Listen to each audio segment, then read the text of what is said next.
안녕하세요, 여러분. 오늘 9단원 역사소성어 수업을 시작하겠습니다. 9단원 역사소성어는 대부분 역사적 사건에서 비롯된 고사성어가 대부분입니다. 혹시 평소에 삼국지나 초안지, 사마천의 사기 이런 책들을 읽으신 분이 있다면 오늘 배우는 단어가 어디서 많이 들어본 단어인데 하고 익숙한 그런 단어들일 겁니다. 그러면 9단원에 나오는 4개의 한자성어를 배울 건데 여러분들 교과서 62쪽을 펴면 4개의 한자성어와 그림들이 나와 있을 거예요. 교과서를 옆에 펼쳐놓고 수업을 들으시면서 필기구로 꼭 메모를 하시기 바랍니다. 선생님이 설명해 주는 내용들 적어 놓으면 시험 공부할 때 도움이 되겠죠? 그래서 꼭 적어 주시기 바랍니다.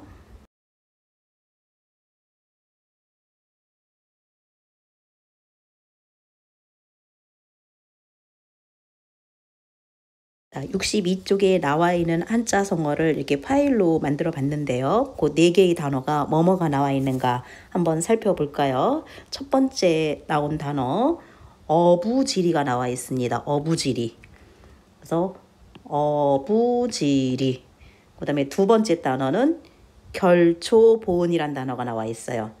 결초보은. 그리고 세 번째 단어는 다다익선. 다다익선. 이건 많이 들어본 거죠. 다다익선. 그리고 마지막 네 번째는 사면초가. 사면초가. 사면초가도 혹시 들어보신 분들이 있을 거예요. 요 4개의 단어가 62쪽에 나와 있는데 요 4개의 단어들 중에서 가장 익숙한 단어가 아마 어부지리와 다다익선이지 않을까 싶습니다. 물론 아까 말했듯이 삼국지나 초안지 이런 중국 역사서와 관련된 만화라든가 학습 만화 같은 거 있죠? 그런 거 읽은 사람들은 뭐 대부분 다 4개도 들어봤을 수 있고요. 자, 그러면 오늘 새로운 단어들 배우는 거니까 집중해 주세요. 자, 첫 번째 단어 어부지리. 따라 읽어보세요. 어부지리. 어부지리.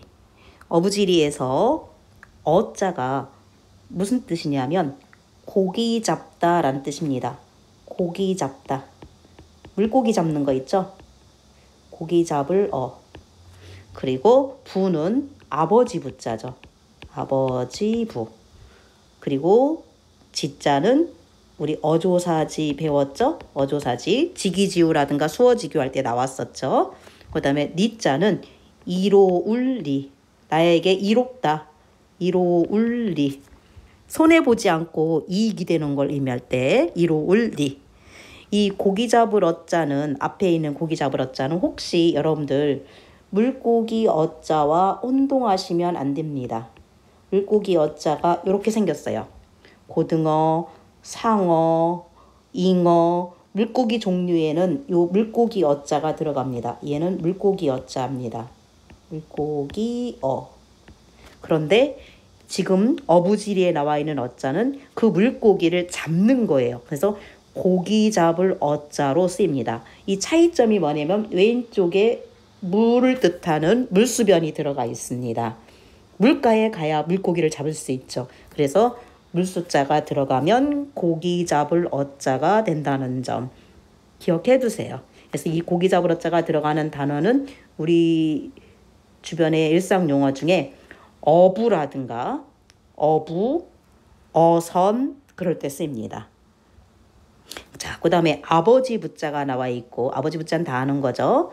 그 다음에 어조사 지자는 우리가 옛날에 배울 때 지자의 쓰임이 뭐뭐의, 뭐뭐하는 이렇게 있었는데 여기서는 뭐뭐의자로 해석이 될 겁니다.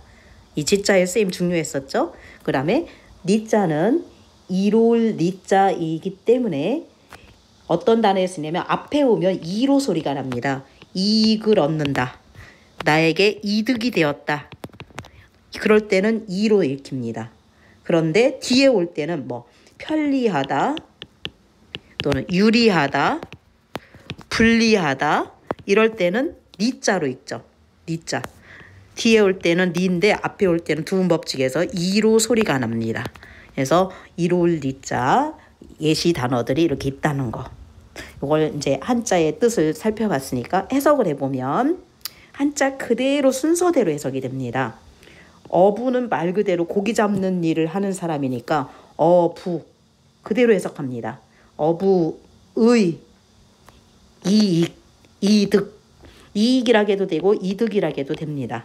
어부의 이익.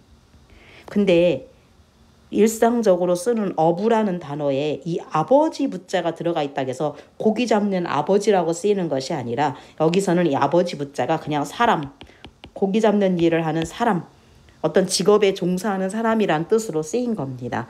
그래서 이 어부라는 단어와 똑같은 의미로 쓰이는 단어가 있는데 이 부자 대신에 사나이를 뜻하는 사나이 부자를 넣어서 쓰이기도 합니다.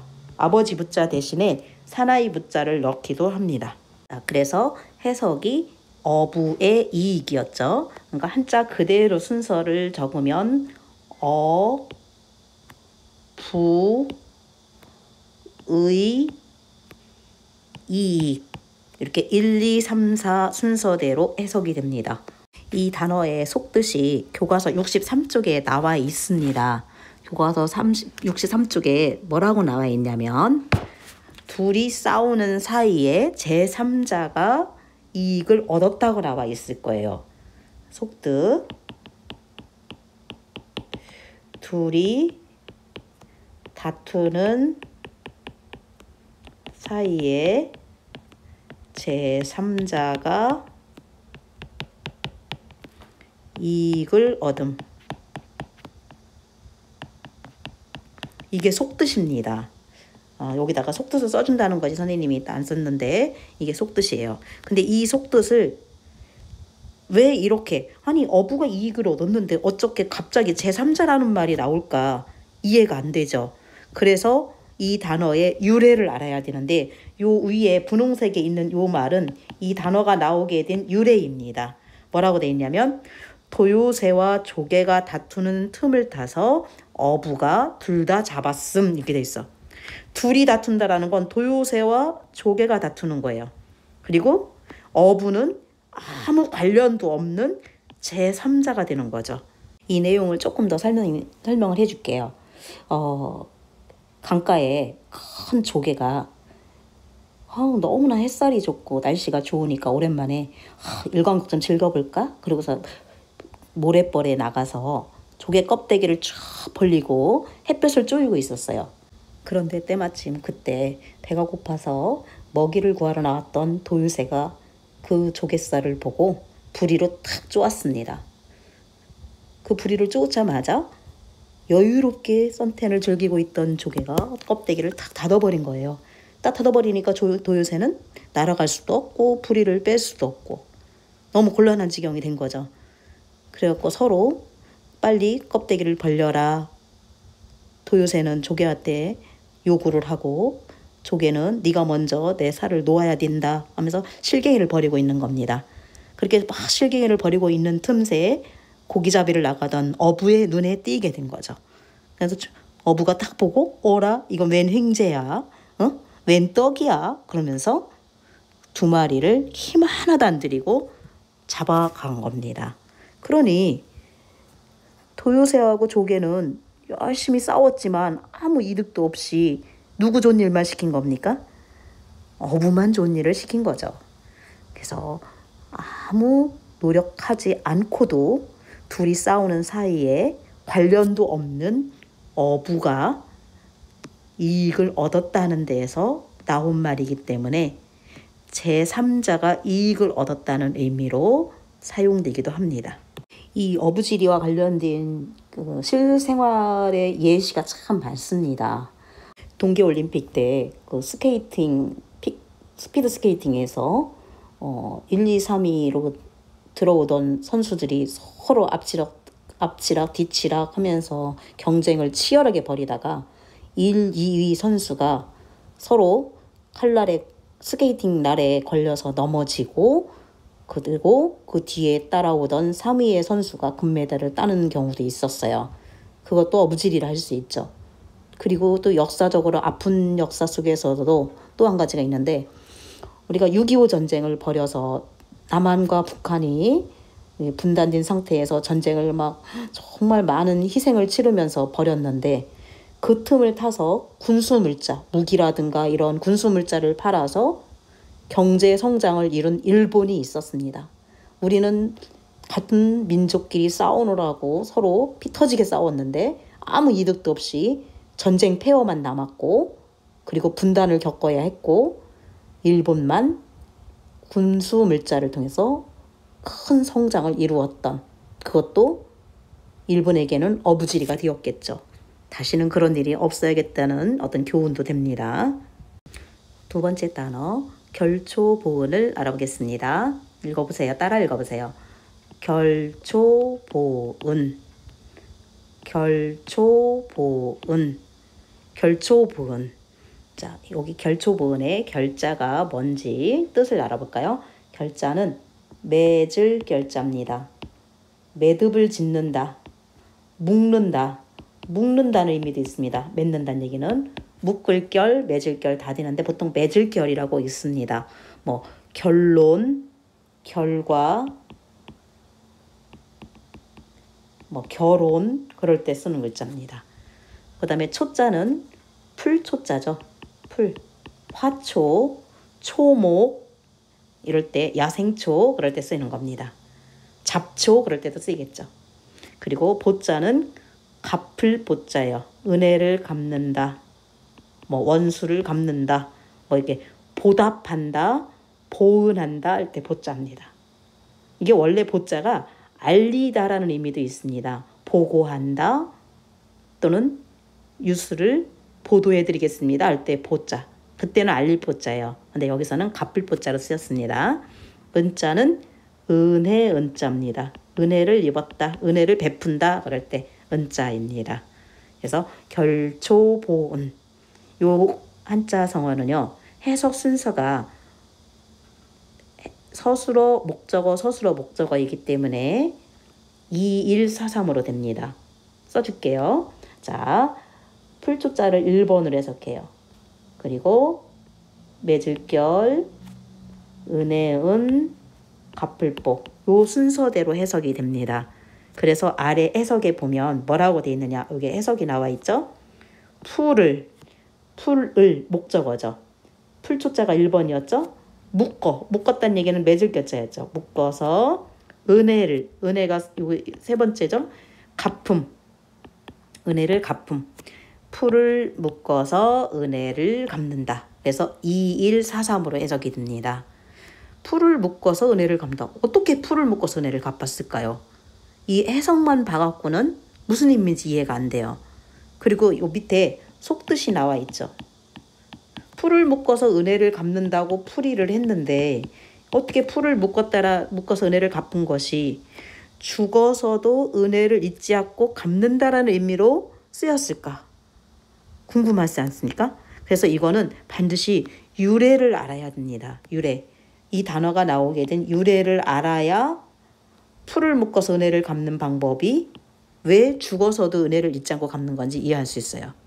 이것도 춘추 전국시대에 있었던 실제 역사적 사건이랍니다. 진나라가 이렇게 여러 가지 진나라가 있는데 요 진자를 쓰는 진나라입니다. 진시황 할 때 진자가 아니에요. 진나라에 의과라는 사람이 있었어요. 이거 사람 이름입니다. 의과라는 사람이 있었는데 이 의과라는 사람에게 아버지의 두 번째 부인인 새어머니가 있었어요. 서모라고 그러죠. 보통 서모. 새어머니, 의과의 새어머니가 있었는데 이 새어머니는 아버지하고 나이차가 많이 나서 훨씬 젊었습니다. 근데 이 의과의 아버지가 나이가 더 많고 하다 보니까 더 빨리 돌아가시게 됐는데 병이 들어서 아프니까 자기 죽은 다음에 자기가 사랑하는 두 번째 부인이 혹시 순장을 당할까봐 걱정되는 거예요. 여러분들 순장이라는 말 혹시 들어보셨나요? 역사 시간에? 순장이라는 건 죽은 사람을 따라서 같이 묻어주는 겁니다. 그래서 뭐 스스로 왕을 존경했다든가 뭐 자기가 좋아하는 사람이었기 때문에 저 세상에 가서도 같이 살겠다라는 의미로 따라 죽는 사람도 있었지만 대부분 신분사회에서 부족장이라든가 왕이라든가 권력자가 죽으면 그 영혼을 떠받들어줄, 저 세상에 가서도 심부름을 해줄 그런 노예를 묻어주기도 하고, 가장 사랑하고 아꼈던 부인을 여러 명 중에서 한 명을 뽑아서 같이 묻어주기도 했답니다. 좀 끔찍한 순장제도죠. 근데 그게 뭐 삼국시대 이후에 사라졌다고는 하는데, 하여튼 그런 순장제도가 있었어요. 그래서 이 위가의 아버지가 자기 두 번째 부인이 아리답고 젊고 재주도 많고, 그런데 자기가 죽은 다음에 무덤에 순장당할까 봐 걱정돼서 아들한테 부탁을 합니다. 아들아, 내가 죽거든 너의 새어머니를 순장시키지 말고 더 좋은 사람에게 시집을 보내주어라 라고 유언을 남겼습니다. 그런데 평소 아플 때는 그렇게 부탁을 하셨는데 막상 죽을 때가 되니까, 뭐 죽기 직전에 숨을 막 헐떡거리면서 죽기 직전이 되니까 다시 아들에게 부탁을 합니다. 얘야, 내가 죽거든 너의 새어머니를 꼭 순장시켜다오. 이렇게 부탁을 하고 돌아가셨습니다. 그런데 위가가 아버지의 장례식을 치르면서 새어머니를 순장시키지 않고 나중에 더 좋은 곳으로 시집을 보내주었습니다. 부잣집으로, 아주 가장 그 지방에서 유력한 사람에게 시집을 보내서 행복하게 해줬어요. 그런데 얼마 후에 이제 그 나라 진나라에 전쟁이 터져서 위가가 전쟁터에 나가게 됐어요. 전쟁터에 나가갖고 막 그 적군에게 쫓기면서 위험한 상황에 처하게 되었고, 걸음하나 살려라 막 도망가는 상황이 된 거예요. 그 도망가는 상황인데 앞에서 갑자기 어떤 하얀 수염을 가진 노인이 나타나더니 초원에 있는 풀들을 여유롭게 묶어놓고 있는 거예요. 그러니까 속으로 저 노인은 이 전쟁터에서 위험한데 왜 저렇게 풀을 묶고 있을까 궁금하지만, 자기가 잘못하면 잡히게 생겼으니까 물어볼 틈도 없이 막 도망을 갔습니다. 도망을 가다가 뒤를 돌아다 봤더니 적군들이 모두 그 풀에 걸려서 넘어지고 아수라장이 돼버린 겁니다. 그래서 그 틈을 타서 무사히 도망을 칠 수 있었고, 도망 온 상태에서 그날 밤 잠이 들었는데 그 아까 풀을 묶어주던 노인이 나타났습니다. 그래서 깜짝 놀라갖고, 아니 아까 전쟁터에서 풀을 묶어주시던 어르신인데 어찌하여 그 위험한 상황에서 풀을 묶으셨습니까? 라고 물었어요. 그랬더니 그 노인이 대답하기를, 나는 자네가 살려준 새어머니의 친정아버지일세. 자네가 내 딸을 순장시키지 않고 더 행복하게 시집을 보내주어서 내 죽은 영혼이지만 얼마나 고마웠는지 모르네. 그래서 그 은혜를 갚으려고 오늘 전쟁터에서 풀을 묶어서 은혜를 갚은 것이네 라고 하며 사라졌습니다. 그 이후로 결초본이란 단어는 죽어서도 잊지 않고 은혜를 꼭 갚았을 경우 사용되는 단어입니다. 자, 세 번째 단어, 다다익선. 다다익선. 다다익선. 여기서 다는 많을 따자입니다. 많다는 뜻이에요. 다량, 다수 그럴 때 쓰는 거죠. 그 다음에 익자는 더하다, 빼지 않고 더한다는 얘기예요. 더할 익자. 이익 할 때 익자 이거 쓴다고 그랬죠. 더할 익자입니다. 근데 여기서 더할 익자가 이따가 해석할 때는 더욱으로 해석이 될 겁니다. 그 다음에 선은 착할 선자입니다. 마음이 착하다. 착할 선자의 반대가 뭐가 있죠? 악할 악자가 있죠? 악할 악자의 반대말로 쓰이죠. 착할 선, 악할 악 이렇게 서로 반대말로 선악이라는 말 쓰이죠. 근데 이 착할 선자는요, 뜻이 여러 가지가 있습니다. 착하다의 뜻도 있고 좋다는 의미도 있고 잘하다의 의미도 있어요. 그래서 이 단어에서 다다익선에서는 착할 선자로 읽기는 했지만 해석은 좋다는 의미로 해석이 됩니다. 좋다. 여기 착할 선자가 좋다는 의미로 풀이가 된다는 점.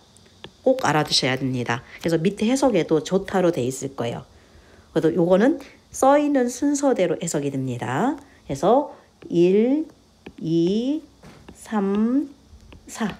요 순서대로 해석을 하면 많고 많으면, 여기 해석에는 많으면 많을수록 이렇게 돼 있죠.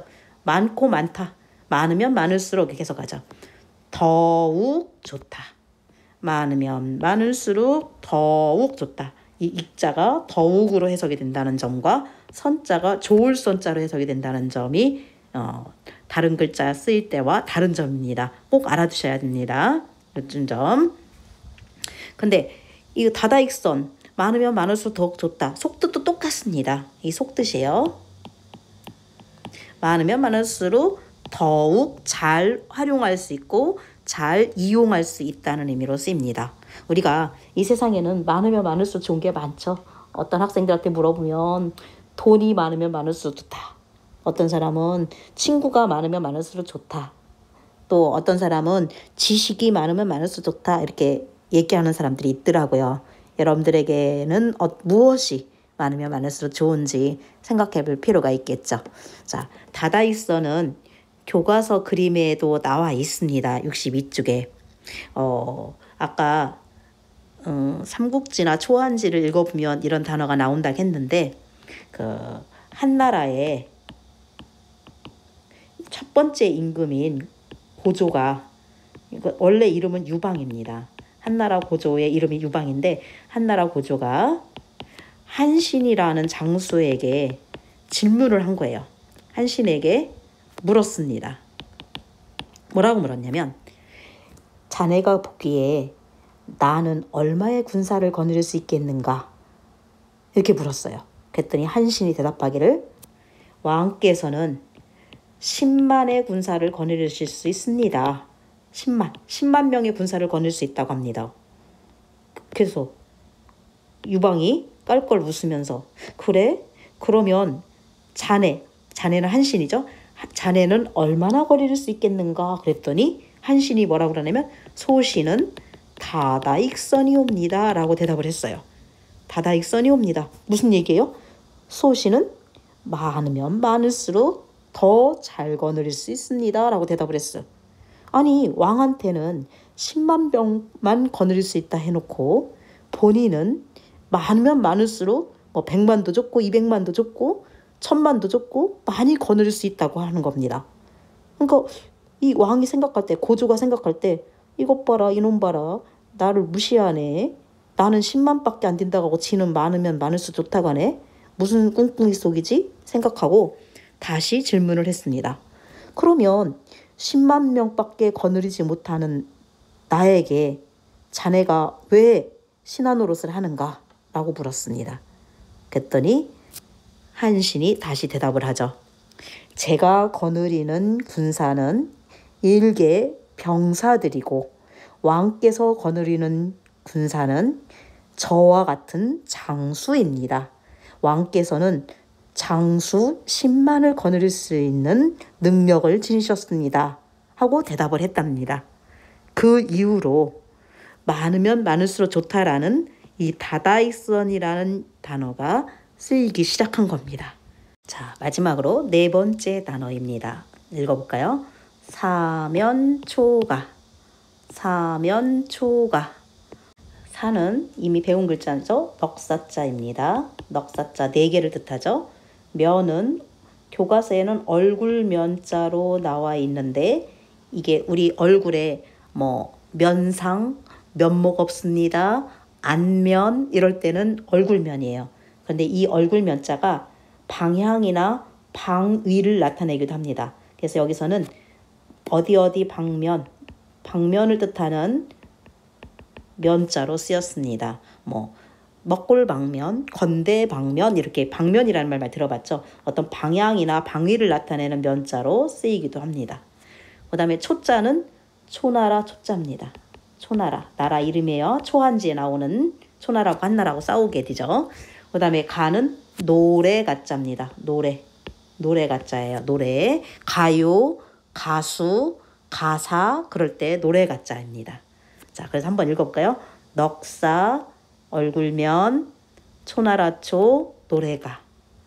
자, 이 사면초가와는 역시 한자가 써 있는 그대로 해석이 됩니다. 사면, 네 가지 방향을 의미하는 거야. 사면, 사방이라는 말하고 똑같습니다. 네 가지 방면, 사면, 네 가지 방면에서 초나라 초자죠. 초나라의 노랫소리가 들린다. 한자 순서 그대로 해석이 돼요. 사면에서 초나라 노랫소리가 들린다는 뜻이에요. 들려오는 이라고 돼 있지만 사실은 사면에서 초나라 노랫소리가 들린다. 들린다는 여기에 없으니까 이렇게 해석해도 됩니다. 사면에서 초나라 노랫소리가 들린다. 한자 써있는 그대로의 순서입니다. 근데 이 사면이라는 말은 그 에워싸고 있는 사방, 주변을 뜻하는 겁니다. 사방이나 주변을 의미하기도 합니다. 거기 속뜻이 나와 있어요. 속뜻. 뭐라고 써 있냐면 아무에게도 도움이나 지지를 받을 수 없는 고립된 상태. 정말 누구에게도 도움을 요청할 수 없는 외롭고 힘든 상태를 사면초가로 쓰입니다. 이 속뜻을 잘 알아두셔야 돼요. 살다가 보면 누구도 도와줄 수 없는 자기 혼자서 이것저것 어려움을 헤쳐나가야 되는 상황이 됩니다.